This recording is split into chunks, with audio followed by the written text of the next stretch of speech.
Just days away from a pivotal G20 summit, the U.S. has opened a new front in the trade war against Chinese supercomputers. But how credible is the charge that these supercomputers pose some threat to the U.S. national security and foreign policy interests? Then, on the lighter side, we explore the symbolism of the International Horticultural Exposition in Beijing. To what degree do the Chinese and foreign gardens side by side also represent cultural exchange? Welcome to The Point, an opinion show coming to you live from Beijing. I'm Li Xin.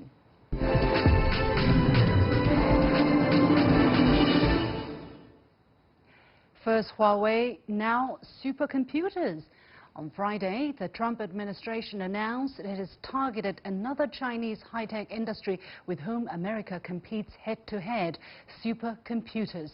The blacklisting of 5 Chinese supercomputing firms will block them from the U.S. technology they depend on. The U.S. cited national security for blacklisting the 5, as was the case with the Chinese telecom giant Huawei. So how does the U.S. define national security and foreign policy interests? Why now? And with the expected meeting between President Xi Jinping and President Donald Trump days away, what message does the move send to the Chinese side? Joining me for the discussion in the Beijing studio is Zhang, an associate professor of astronomy at Beijing Normal University, and from Washington, D.C., Douglas Smith, a former assistant secretary of at the U.S. Department of Homeland Security. Gentlemen, welcome to The Point. So for those of you who do not really know what supercomputers are, they're typically very large and expensive systems featuring tens of thousands of processors designed to carry out specialized calculation-intensive tasks. So they can be used for climate change studies, nuclear weapons simulations, oil prospecting, weather forecasting, DNA sequencing, and so on, so forth. And according to a study by an organization called Top 500, China is now home to roughly double the number of supercomputers as in the United States. And among the top 500, China is home to 219, whereas the U.S. is home to 116. In terms of supercomputing power or performance of these supercomputers, the U.S. controls almost 40%, while China controls about 30%. So, Professor Zhang, exactly who is leading in the supercomputer business? Well, in terms of the overall technology, so China has more in the top 500, almost twice as many. But in the top 10, China has 2 versus the U.S. has 4, and the top 2 are both U.S. And in terms of technology, the U.S. is still leading. But the encouraging thing is having so many supercomputers. That means it's not a sort of vanity state laboratory thing. It's really commercial entities utilizing them to do big data, to do AI research. So there's an active private sector usage. So that's very encouraging. Now, Mr. Smith, the U.S. specifically accuses these 5 companies of posing a national security and foreign policy risk because they're helping develop the Chinese military. But these companies didn't start doing their business since yesterday. They have been doing the same thing all along. Why now? I think there are a couple different things. I would pause just for a second. That lead-in was amazing, and for your viewers, the supercomputers, just their technology, I don't know if people can get their brains around it. I mean, the machines we're talking about can compute things 30,000 times faster than the newest iPhone. So just sort of put that in perspective and sort of the raw computing power that these machines have. I think the Trump administration, is constantly looking for ways to get an upper hand on trade negotiations with China. And I think this is just the latest one. As your guest in the studio pointed out, the U.S. does have the fastest machines in the world again. For a number of years, actually, China had overtaken the United States. I think the Trump administration is looking for ways to add greater leverage as they enter into these negotiations.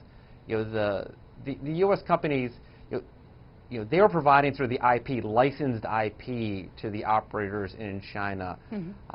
I've not been privy to what the U.S. government has figured out behind the scenes, but something must have triggered it.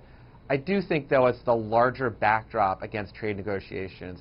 The Commerce Department, led by Secretary Ross, sort of been scrambling to try to figure out a way to to strengthen the U.S.'s hand, whether it was around the 5G networks, trade deficits, all the talk of tariffs. And I think this is just the latest one. I mean, this is very much, while I geek out on this subject, it's fascinating, it's very much inside baseball. And while it will hurt in the short term the bottom line of these U.S. companies, yeah, I see no reason why, if the Trump administration holds the line, that they won't do what they did with the farmers and provide subsidies back to these U.S. companies. I think this will be for inside, hardcore science types, it's a really, really fascinating story. I think for the average trade watcher or consumer in the United States, I don't think they'll ever truly understand what this is all about. What does it mean, however, Professor Zhang, what does this move mean for these 5 companies? Because basically, how dependent are they on their U.S. business partners? And now that they are put on this list, what kind of damage is it going to do to these companies and to their U.S. business partners? So supercomputers is a slightly more complicated area, because in 2015, the U.S. already banned export of the most advanced processors to Chinese supercomputer makers. So they're kind of used to being behind this wall. So of the 5 companies, the Wuxi Institute, the Jiangnan Institute would hardly get affected because all this stuff are basically domestically Chinese made. The other one, the Sugon and its affiliates, Haigan, they rely on AMD's sort of x86, so U.S. chip technology. Incidentally, one of the companies that's got on the list is an AMD U.S.-China joint venture. So I don't know what they're shooting their own companies now. But what is this going to do for the American suppliers of these companies if the business is really cut off? In the case of Huawei, for instance, Huawei imports about $11 billion worth of parts from its American suppliers, and in 5 years' time, the potential loss to revenues to these American companies can be something like $55 billion. But for these companies, what's going to happen to them if these Chinese companies stop buying? Well, so immediately, China accounts for 60% of the global semiconductor market. So cutting off that would hurt bottom and top line pretty badly. So the chip stocks took a beating on Friday, down to 3%. But the real problem is over the long term, because replacement companies are already existing in China. They never was able to grab a share of the market because the entrenched players, they have the brand recognition, they have economy of scale, they can undercut your price and do whatever. But if their own government stops them from selling, then there is a vacuum to be filled. So once that's filled, it will be very difficult to get back, especially because people are expecting you to be cut off like this. Crazy. Yeah, sure. You can fool them once, but you can't hurt them. They won't let you to hurt them second time. Right. Mr. Smith. So we are seeing this kind of trend, right? First it was Huawei, now these supercomputer companies in China who are alleged to help the Chinese military. What can we expect next? What kind of trend are we looking at? Is the U.S. trying to decouple with the Chinese economy? Is the U.S. trying to cut any possible help that China might get from the United States in terms of science and technology advancement? What could come next? I think it's a great question. I think the U.S. has struggled for many, many years in the larger issue of intellectual property theft from the United States. And do I think that the Trump administration has a brilliant strategic plan around this? Tragically, I do not. But I do think there are elements within the government, career officials, who are seizing upon this as an opportunity to really clamp down on what they believe has been wholesale intellectual property theft for many, many, many years. And I think the Trump administration is, as we've talked about before on the show, is continuing to escalate in the trade wars with China. They've hit all of the big things that are kind of glamorous. I think they're now digging into deeper things, particularly with the significant sort of hawks, if you will, in this administration. The notion of trying to hit China where it hurts, where they feel it hurts them the most, their military, has become a high priority.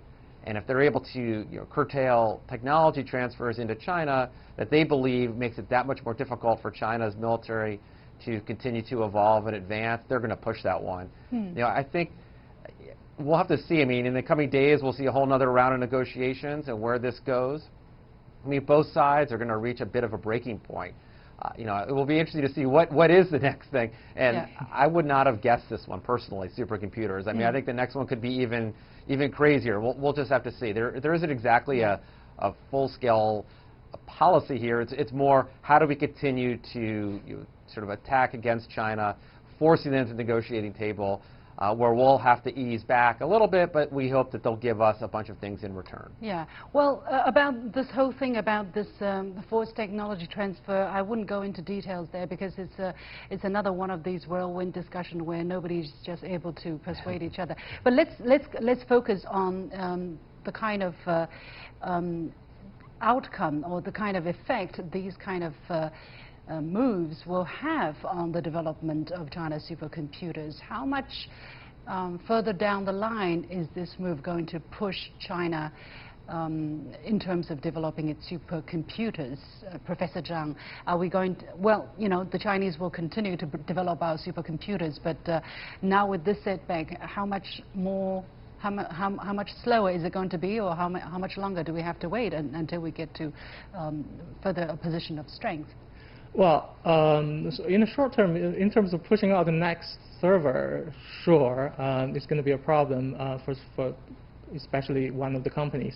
But over the long term, I don't think it's going to be a bad thing. So, for example, from 2015, when the processor ban was put in place, China was like 7% of the 500.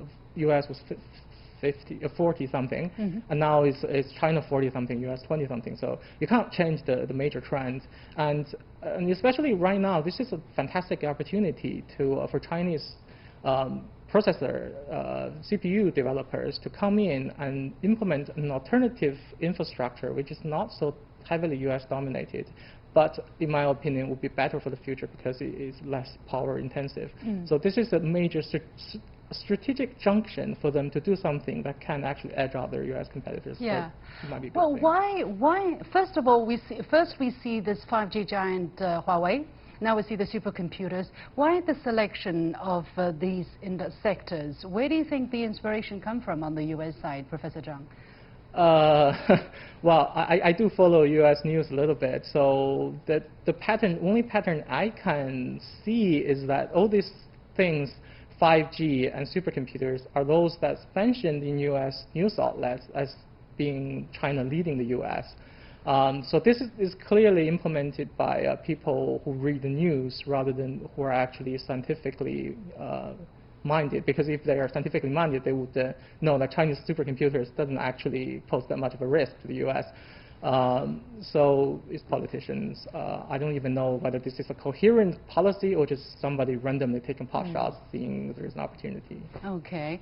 Mr. Smith, how do you see this move possibly affecting the talks that we're expecting at the end of next week in Japan, in Osaka? I mean, you see this move clearly escalating things, but then U.S. Vice President Mike Pence postponed originally scheduled speech on Monday till after the Osaka summit.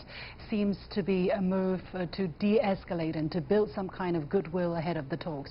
How do you read these, mixed signals?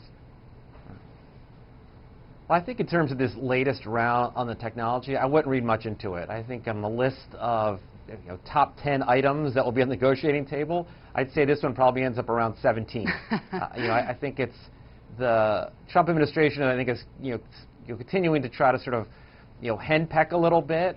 But of the big issues that they're really concerned about, is this one? Yeah, but I don't see it on the top 10 on the negotiating table. There are far bigger things they're trying to deal with.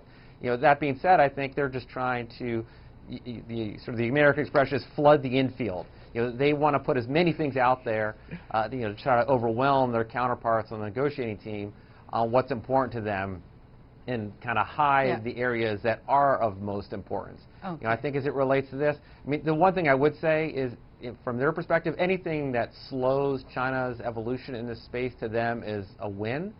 But I don't think, as I said, this is going to go to the top. And I wouldn't read too much into Mike Pence. Yeah.